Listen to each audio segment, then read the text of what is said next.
Hello dear students, my name is Puneet Mittal, chemistry faculty at Resonance. तो बच्चों, आज हम यहाँ पर आईजेएसओ का पेपर डिस्कस कर रहे हैं जिसका कोड है 54। तो कोड 54 का केमिस्ट्री का पहला क्वेश्चन है 16 नंबर का। तो क्वेश्चन नंबर 16 क्या कहता है? Which bond will break when following compound is dissolve in water. तो आप लोगों को ये कंपाउंड दिख रहा है और इस कंपाउंड को हम क्या बोलते हैं? ये कंपाउंड है हमारे पास फॉर्मिक एसिड। और फॉर्मिक एसिड को जब हम वाटर में डिजोल्व करते हैं तो कैसे ब्रेक होता है? ये HCOO minus plus H plus, मतलब हमारे पास जब हम वाटर में डिजोल्व करते हैं तो ये वाला बॉन्ड ब्रेक हो जाता है। और ये वाला कौन सा बॉन्ड है? D। तो हमारा कौन सा आंसर आ जाएगा? D। चलिए नेक्स्ट क्वेश्चन की तरफ चलते हैं हम। नेक्स्ट क्वेश्चन है the number of compound formed by hydrogen, carbon, chlorine and cobalt are N1, N2, N3, N4 respectively, then correct code. तो ये क्वेश्चन हमसे क्या कह रहा है कि कौन सा ऐसा कंपाउंड है जो सबसे ज़्यादा, कौन सा ऐसा एटम है जो सबसे ज़्यादा कंपाउंड बनाता है। तो हमारे पास सबसे ज़्यादा कंपाउंड बनाने वाला एटम है कार्बन। तो ये कार्बन क्या है हमारे पास? N2। तो हम ऑप्शंस में चेक करेंगे कि N2 सबसे ज़्यादा किस में आ रहा है। तो अगर आप ऑप्शन नंबर ए देखें तो इसमें N1 है, तो ये हमारे लिए गलत हो गया। ऑप्शन नंबर बी देखें तो इसमें भी N1 है, तो ये भी गलत हो गया। तो अब हमारे पास ऑप्शन नंबर सी में भी N2 सबसे ज़्यादा है और ऑप्शन नंबर डी में भी N2 सबसे ज़्यादा है। तो ये हमारे लिए सोचने वाली बात है कि इन दोनों में से कौन सा ऑप्शन सही है। उसके बाद जो कंपाउंड है वो है हाइड्रोजन, जो सबसे ज़्यादा कंपाउंड बनाता है। तो हाइड्रोजन कौन से नंबर का है? N1। तो अब आप चेक कर सकते हैं कि N2 के बाद कौन आ रहा है यहाँ पर? N1। और यहाँ N2 के बाद कौन आ रहा है? N4। इसलिए हमारा आंसर क्या हो जाएगा? सी। ठीक है, चलिए नेक्स्ट क्वेश्चन की तरफ हम बढ़ते हैं। तो नेक्स्ट क्वेश्चन है हमारे पास heaviest nuclide which does not show radioactive nature. तो ये डायरेक्ट आपका एनसीईआरटी का क्वेश्चन है। तो वो कंपाउंड, वो एटम है हमारे पास लेड। ठीक, चलिए अगला क्वेश्चन है, ये हमारा मोल कंसेप्ट का क्वेश्चन है। इसमें बहुत ज़्यादा कैलकुलेशन है, तो आप लोग क्वेश्चन देखिएगा। 1 kilogram of aqueous urea solution, mole fraction of solute is 0.2 is diluted to 5 kilogram, mole fraction of solute in diluted solution is. तो देखो हमारे से क्वेश्चन क्या कह रहा है कि 1 किलोग्राम एक्वस सॉल्यूशन है जिसके अंदर यूरिया का मोल फ्रैक्शन कितना है? यूरिया का मोल फ्रैक्शन है हमारे पास 0.2। तो बच्चों अगर हम इसको डाइल्यूट भी करेंगे तो यूरिया के नंबर तो चेंज होंगे ही नहीं हमारे पास। ठीक, तो मोलर मास ऑफ यूरिया वो कितना होता है?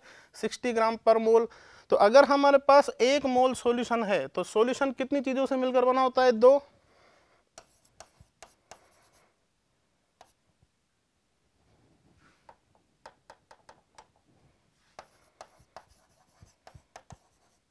एक तो होता है सोल्यूट और एक होता है सोलवेंट। तो हमारे पास सोल्यूट कौन है? यूरिया। और सोलवेंट कौन है? वाटर। तो अगर इसका टोटल मोल 1 मोल हो जाएगा तो यूरिया का हमारे पास मोल है 0.2, तो वाटर के मोल कितने हो जाएंगे हमारे पास? 0.8 ऑब्वियसली। ठीक है, तो इसके अंदर 12 ग्राम यूरिया है तो बताओ वाटर कितना हो जाएगा? 14.4 ग्राम। तो बताओ अगर 1000 ग्राम सॉल्यूशन है तो उसके अंदर हमारे पास यूरिया कितना ग्राम हो जाएगा? हम इस वाले फॉर्मूले में वैल्यू पुट करेंगे तो 454.4 ग्राम यूरिया हो जाएगा। तो 454 ग्राम यूरिया का अगर हम मोल निकालेंगे तो ग्राम में वैल्यू अपॉन मोलिकुलर वेट, तो ग्राम में वैल्यू कितनी आएगी हमारे पास यूरिया की? 454.4 और मोलिकुलर वेट कितना होता है? 60। तो जब अपन इसको सोल्व करेंगे तो यहाँ से यूरिया के मोल कितने आ जाएंगे हमारे पास? 7.54। अब हम जब इसको डाइल्यूट करेंगे तो यूरिया के मोल चेंज नहीं होंगे, तो मोल किसके चेंज होंगे? सिर्फ हमारे पास वाटर के। ठीक, तो देखो अब अगर हम इसको डाइल्यूट करेंगे तो कितने तक डाइल्यूट करके ले गए हम इसको? 5000 ग्राम तक। 5 किलोग्राम का मतलब क्या हो गया? 5000 ग्राम। तो यहाँ पर वाटर के ग्राम कितने हो गए हमारे पास? 4546 ग्राम। तो यहाँ से वाटर के अगर मोल निकालने हैं तो वाटर के ग्राम में वैल्यू और वाटर का मोलिकुलर वेट, तो यहाँ से वाटर के मोल कितने आ जाएंगे हमारे पास? 252.52 मोल। तो अगर हमारे को यहाँ से यूरिया का मोल फ्रैक्शन निकालना है तो यूरिया के मोल तो चेंज होंगे ही नहीं, तो यूरिया के मोल कितने हमारे पास? 7.54। तो मोल फ्रैक्शन क्या होता है? यूरिया के मोल अपॉन टोटल मोल। तो यहाँ से हम जब इसको सोल्व करेंगे तो हमारे पास आंसर क्या आ जाएगा? 0.0291। और 0.0291 हमारा आंसर है सी। ठीक है, चलिए नेक्स्ट क्वेश्चन की तरफ बढ़ते हैं हम।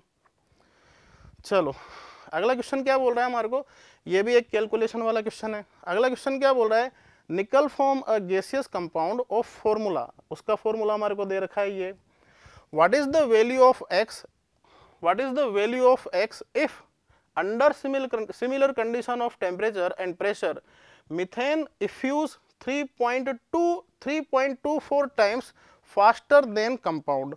तो हमारे से ये क्या बोल रहा है कि हमारे पास दो गैसेस हैं, एक तो बन रही है किससे, निकल से, और एक गैस है हमारे पास मीथेन। तो जो मीथेन है वो निकल वाला जो कंपाउंड है उसके कंपैरिजन में ज़्यादा फास्ट इफ्यूज हो रही है, ठीक है। तो हमारे पास इफ्यूजन की रेट का फॉर्मूला क्या होता है, रेट जो होती है वो मोलिकुलर वेट के एंटी प्रोपोर्शनल होती है, ठीक है, अंडर रूट के। तो अब हमारे को इसमें क्या दे रखा है, अगर हमारे को इन दोनों की रेट बराबर करनी है तो हमारे को क्या करना पड़ेगा कि मीथेन की रेट और जो निकल वाले कंपाउंड है उसकी रेट, तो अगर इनको बराबर करना है तो इसको किससे मल्टीप्लाई कर देंगे अपन, 3.24 से, ठीक। तो यहाँ से आर मीथेन अपॉन आर निकल का जो कंपाउंड है ये molecular weight of upon molecular weight of methane और इसका अंडर रूट, ठीक। तो यहां से आर मीथेन की वैल्यू हम ये पुट कर देंगे, तो जब हम आर मीथेन की वैल्यू ये पुट करेंगे तो यहां से हमारे पास आर निकल से आर निकल कट जाएगा, तो यहां पर हमारे पास क्या बचेगा ये, ठीक। तो आगे बढ़ते हैं, तो इस सॉल्यूशन का अगला पार्ट ये है। तो हमारे पास यहाँ पर हमारे को मोलिकुलर वेट इसका निकालना है और मीथेन का मोलिकुलर वेट कितना होता है 16। तो अंडर रूट हटाने के लिए हम यहाँ पर स्क्वायर करेंगे, तो जब हम इसको सोल्व करेंगे स्क्वायर करके तो और इस 16 को उधर ले जाके जब हम सोल्व करेंगे तो मोलिकुलर वेट ऑफ निकल और निकल का जो ये कार्बन मोनोऑक्साइड के साथ जो कंपाउंड बना है इसका मोलिकुलर वेट कितना आ जाएगा 167.9616। तो अब मोलिकुलर वेट क्या होता है, इसमें निकल है और कार्बन मोनोऑक्साइड है, तो निकल का वेट मोलिकुलर वेट और x कार्बन मोनोऑक्साइड का वेट, तो ये इसके इक्वल हो जाएगा, ठीक। तो जब हम इसको इधर लेके आएंगे 58 को तो ये माइनस का हो जाएगा, इसको सोल्व करेंगे 28 का डिवाइड करेंगे तो x की वैल्यू कितनी आ जाएगी हमारे पास 3.9272। तो इसमें थोड़ी सी कैलकुलेशन है जिसको हमने थोड़ा सा फास्ट कर लिया है, तो ये ऑप्शन दे रखा है हमारे को डी नहीं ए, ठीक है। चलिए तो नेक्स्ट क्वेश्चन है हमारा 21 क्वेश्चन हमसे क्या कहता है, inert particle distance between lithium and hydrogen in lithium hydride is 1.596 angstrom, observed dipole moment of lithium hydride is 1.96 into 10 to the power minus 19 coulomb into metre, the percentage ionic character in lithium hydride. तो हमसे lithium hydride का percentage ionic character पूछा गया है। तो बच्चों पहले तो ये बताइए डाइपोल मोमेंट म्यू वो क्या होता है, वो होता है Q इंटू डी, ठीक। जहां पर Q क्या है चार्ज और D क्या है डिस्टेंस, तो दोनों पार्टिकल के बीच की डिस्टेंस वो हमारे को दे रखी है Q। अगर हम इन दोनों पार्टिकल को लिथियम हाइड्राइड को अगर हम ब्रेक करेंगे तो ये कैसे ब्रेक होंगे, मतलब यहाँ पर एक इलेक्ट्रॉन का डिफरेंस आ रहा है, तो मतलब हम चार्ज कितने इलेक्ट्रॉन का लेंगे यहाँ पर एक इलेक्ट्रॉन का, ठीक है। और परसेंटेज आयनिक कैरेक्टर का हमारे पास फॉर्मूला होता है observe dipole moment upon theoretical dipole moment into 100, ठीक। तो ऑब्जर्व डाइपोल मोमेंट हमारे को दे रखा है, थ्योरेटिकल डाइपोल मोमेंट निकालने के लिए हम ये वाला फॉर्मूला लगाएंगे, तो एक इलेक्ट्रॉन का चार्ज इनटू इनके बीच की डिस्टेंस। तो जब हम इसको सोल्व करेंगे तो सोल्व करने पर जो हमारे पास आएगा वो आएगा 2.556792 into 10 to the power minus 19 coulomb into metre. तो ये जो हमारे पास आया है, ये जो हमारे पास डाइपोल मोमेंट आया है ये है थ्योरेटिकल डाइपोल मोमेंट। तो हम यहाँ वैल्यू पुट करेंगे, ये तो है हमारे पास ऑब्जर्व डाइपोल मोमेंट, ये है हमारे पास थ्योरेटिकल डाइपोल मोमेंट। तो जब हम इसको सोल्व करेंगे तो हमारे पास आंसर आएगा 76.8%, जो कि हमारा आंसर है सी, ठीक है। चलिए बढ़ते हैं आगे।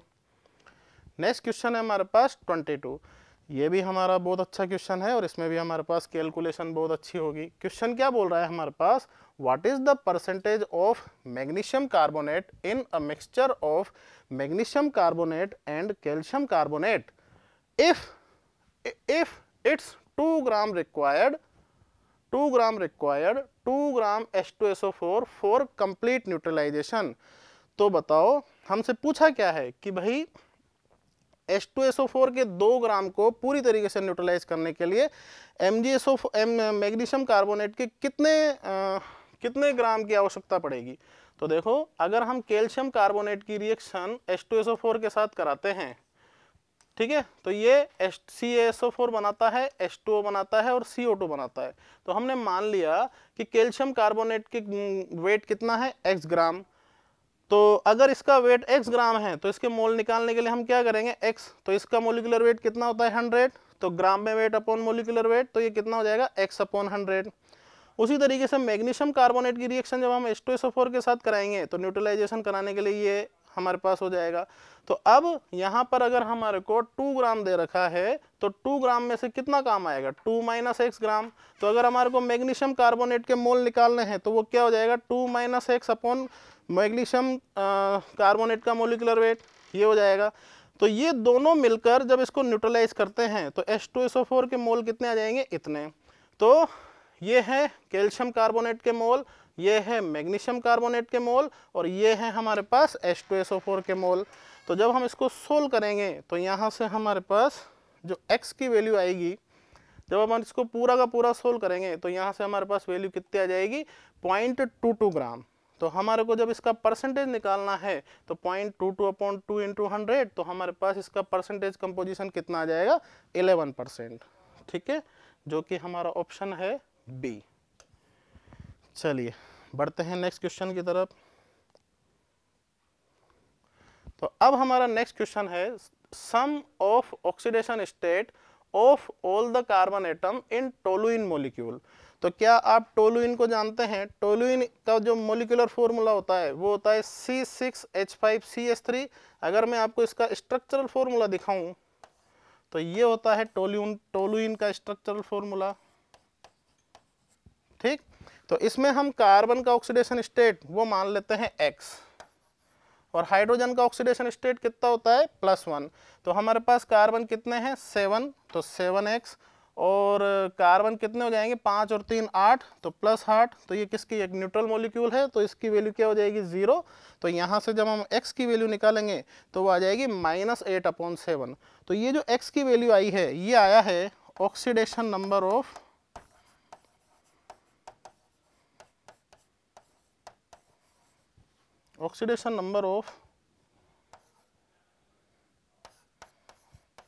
One carbon atom of toluene. हमारे को इन ऑक्सीडेशन नंबर का सम करना है। तो अगर हमारे को सम निकालना है तो इस -8/7 को हमारे को 7 टाइम ऐड करना पड़ेगा। तो उसकी जगह हम इसको 7 से मल्टीप्लाई कर देंगे तो हमारा आंसर क्या आ जाएगा, -8। ठीक है, तो -8 ऑप्शन दे रखा है हमारे को डी में। ठीक है बच्चों, चलिए नेक्स्ट क्वेश्चन की ओर बढ़ते हैं। चलिए नेक्स्ट क्वेश्चन है, ये हमारा कॉम्प्लेक्स कंपाउंड का क्वेश्चन है। तो देखो हमारे से क्या पूछा गया है, oxidation state of oxygen in this compound. तो इस कंपाउंड को हम ऐसे भी लिख सकते हैं O2 + PtF6, ठीक है, माइनस। ठीक, तो ये कॉम्प्लेक्स कंपाउंड बन जाता है। तो इस कॉम्प्लेक्स कंपाउंड के अंदर ऑक्सीजन एक केटायन है जिसका नाम है डाईऑक्सिनिल केटायन, और ये जो कॉम्प्लेक्स हमारा नेगेटिव कॉम्प्लेक्स है इसका नाम है हेक्साफ्लोरोप्लेटिनेट।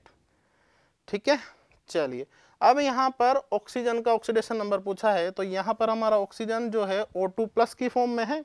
तो O2+ की फॉर्म में है तो यहाँ पर ऑक्सीजन का ऑक्सीडेशन नंबर हम कितना मान लें, x। तो यहाँ पर 2 ऑक्सीजन है तो इसके ऊपर चार्ज कितना है, +1। तो ये किसके इक्वल हो जाएगा, +1 के। तो यहाँ से x की वैल्यू क्या आ जाएगी, +½ तो जो कि हमारे को दे रखा है सी ऑप्शन में। ठीक है, चलिए बढ़ते हैं आगे। देखो ये नेक्स्ट क्वेश्चन हमारे पास ऑर्गेनिक केमिस्ट्री से है। देखिए इसमें हमसे क्या कह रखा है कि व्हेन अटैक्ड बाय, अब यहाँ पर थोड़ा सा मिस्टेक हो गया। तो यहाँ पर हमारे को दे रखा है ब्रोमीन रेडिकल। ठीक, तो यहाँ पर हमारे पास क्वेश्चन में ब्रोमीन रेडिकल है। Which hydrogen atom will be replaced most readily. तो बच्चों ये जो कंपाउंड आपको दे रखा है ये कंपाउंड की बॉन्ड लाइन स्ट्रक्चर है। अगर आप इस कंपाउंड को बनाओगे तो ये कैसे बनेगा, ऐसे CH2 CH2 CH double bond CH2। अब आपको इसमें बहुत सारे हाइड्रोजन में E, D, C, B और A लगा के दे रखा है। तो अगर मैं इस कंपाउंड को ओपन करके बनाऊं तो इसको हम ऐसे भी बना सकते हैं। यहाँ पर जो हाइड्रोजन है वो है He, यहाँ पर जो हाइड्रोजन है वो है HD, यहाँ पर जो हाइड्रोजन है वो है HC, और यहाँ पर जो हाइड्रोजन है वो है HB डबल बॉन्ड CH, और यहाँ पर जो हाइड्रोजन है HA। तो बच्चों ये एक फ्री रेडिकल सब्स्टिट्यूशन रिएक्शन है, और फ्री रेडिकल सब्स्टिट्यूशन रिएक्शन में वो वाला हाइड्रोजन रेडिली रिमूव होता है जो डबल बॉन्ड वाले कार्बन के पास वाले कार्बन से जुड़ा हुआ हो। तो हमारे पास इस डबल बॉन्ड के पास वाले कार्बन पर ये वाला हाइड्रोजन जुड़ा हुआ है, तो अगर हम इस वाले हाइड्रोजन को भी रेडिली रिमूव कर सकते हैं, क्योंकि ये तो खैर डबल बॉन्ड वाले कार्बन से जुड़ा हुआ है, इसके पास में कोई कार्बन ही नहीं है। तो इस वाले कार्बन वाला अगर हाइड्रोजन हम रिमूव करते हैं तो यहाँ पर अगर ये रिमूव होगा तो ये फ्री रेडिकल की फॉर्म में रिमूव होगा। फ्री रेडिकल की फॉर्म में अगर रिमूव होगा तो ये वाला कार्बन एक फ्री रेडिकल बनाएगा, और फ्री रेडिकल जो बनेगा वो ड्यू टू रेजोनेंस स्टेबल भी होगा। और वो रेजोनेटिंग स्ट्रक्चर कैसे होगी देखिएगा, यहाँ तो यहाँ से ये जो पाई बॉन्ड है इस पाई बॉन्ड के अंदर रेजोनेंस होगा, तो ये इसकी रेजोनेटिंग स्ट्रक्चर बनेगी।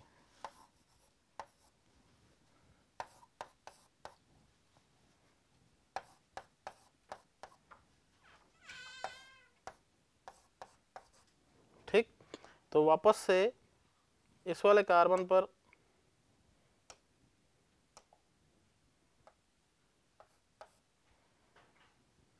वापस से यहाँ पर रेजोनेंस होगा।